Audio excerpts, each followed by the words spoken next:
I review many stories about runners, mostly to America and other Western countries to escape homeland woes. Today, I turn the camera on Black Americans running to Mexico. This is Addi Banks, and this is my report.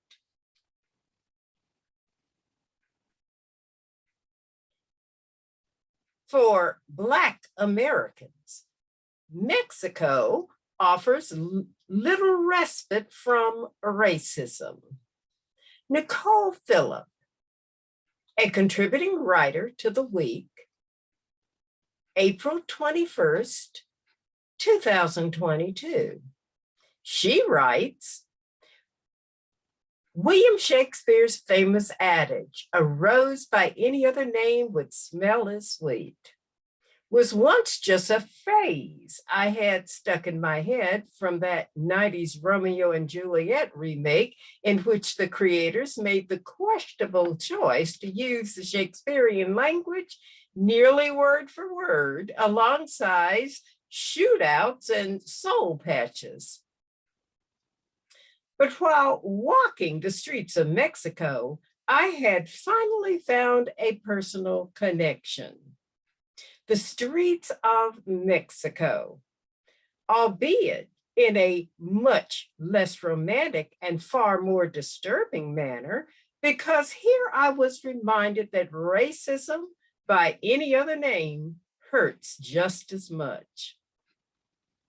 I came to Mexico City, aka CDMX, in April for an extended vacation and language immersion. CDMX has become a popular tourism destination, and over the last couple of years, Black American expats have been traveling to Mexico to seek refuge from racism. I later learned that expats have formed tight-knit communities in CDMX with organized events and meetups, helping to foster connection and form roots. But if the only way I could find community was through spending time solely with other Americans, then why would I pay all this money to leave Florida? This is exactly what happens when people leave their homelands.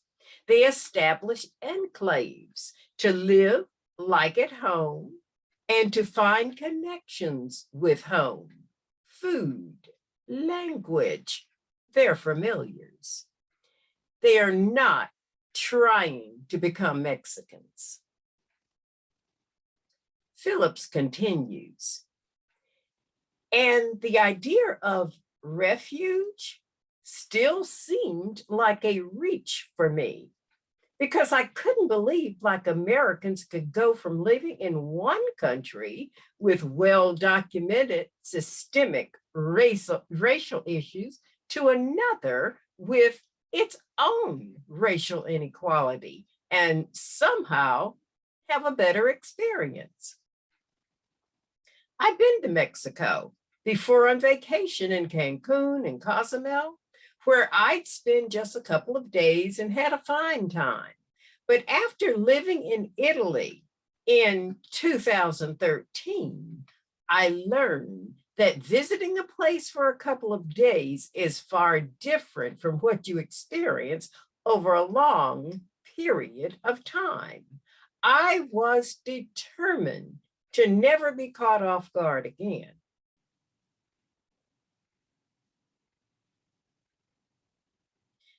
So I took the concept of racial refuge with a grain of salt and started my journey.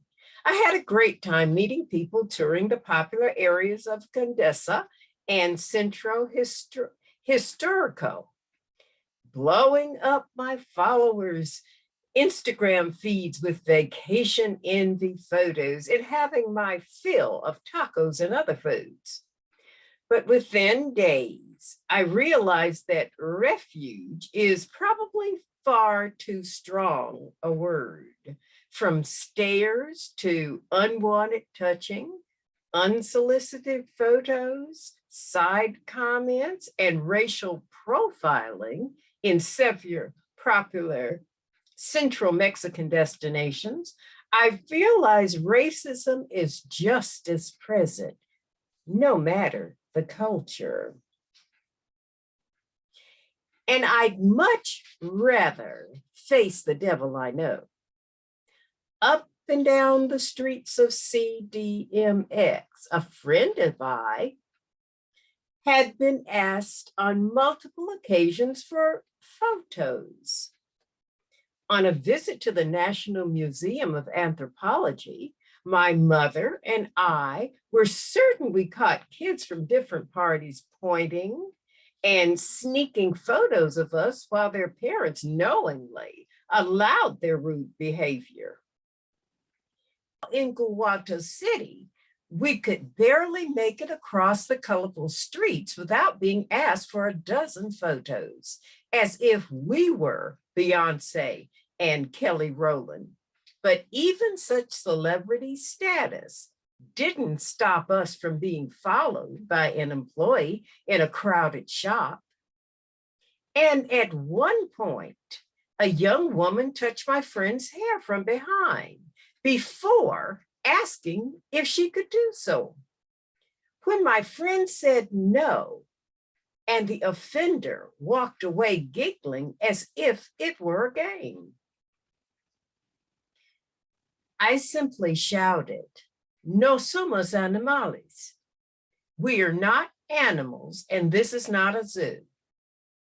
The constant othering, the pointing, the staring, the side comments, the photos, all of these were reminiscent of how Black people and other marginalized groups had been treated like creatures in the years following colonization.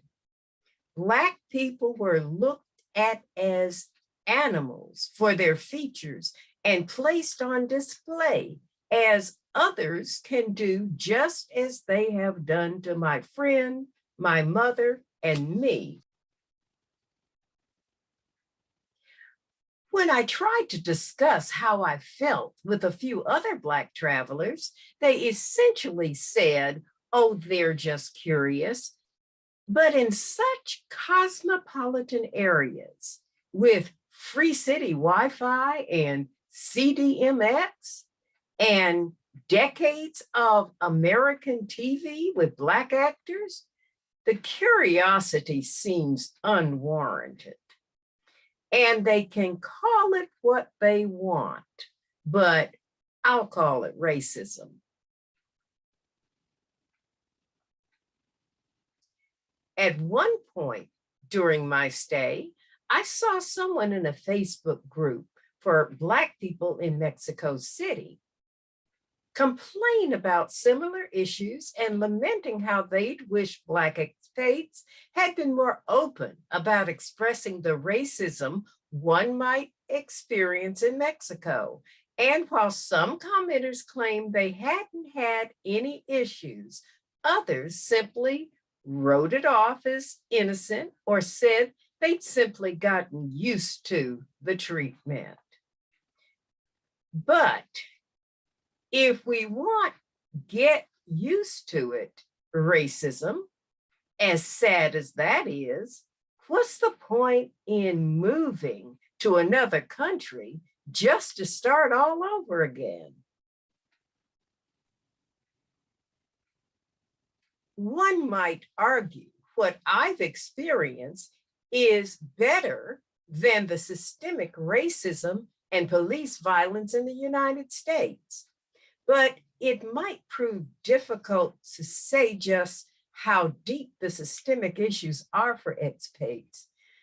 That's especially true if many are working remotely, allowing them to avoid the need to climb the ladder through Mexican society. I wonder how many Black travelers are attempting to acquire jobs in CDMX or have to deal directly with life's facets through which systemic racism can truly show its face. And when it comes to the police in Mexico, I had been warned about crooked cops early on in my stay.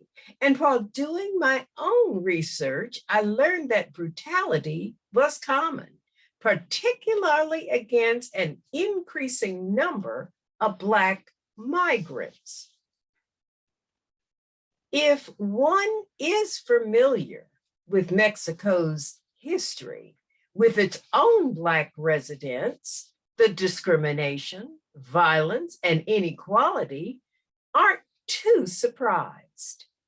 How can a country that only recently recognized its own Black population openly embrace Black outsiders?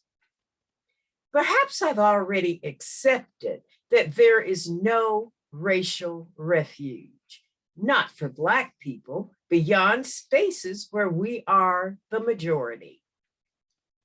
And even then, if Brazil and South Africa were to serve as examples, it's still not guaranteed. Despite the abundant issues of prejudice, my experience here has been memorable and enjoyable. It helped that I was ready to address any sort of mistreatment, but I can't easily shake the discomfort and disgust I feel when being so blatantly othered, just as I felt years ago in the city of Florence, Italy. And as I did then, the long-term exposure to this in-your-face racism made me eager to head back to what I'm used to.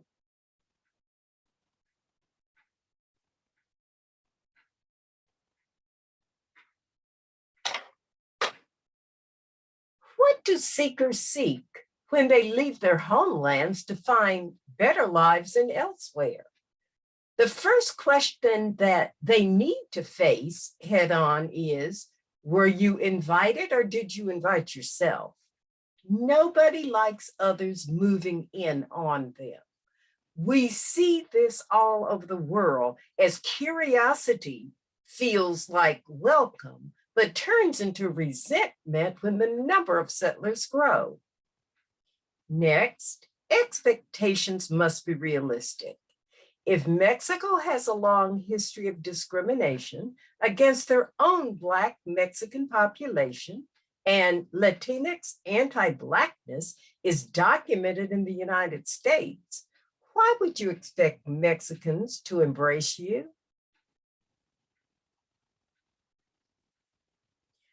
The world is vulnerable to get there, better life over there, coming home stories about what is available over there, and internet testimonies to leave and live better.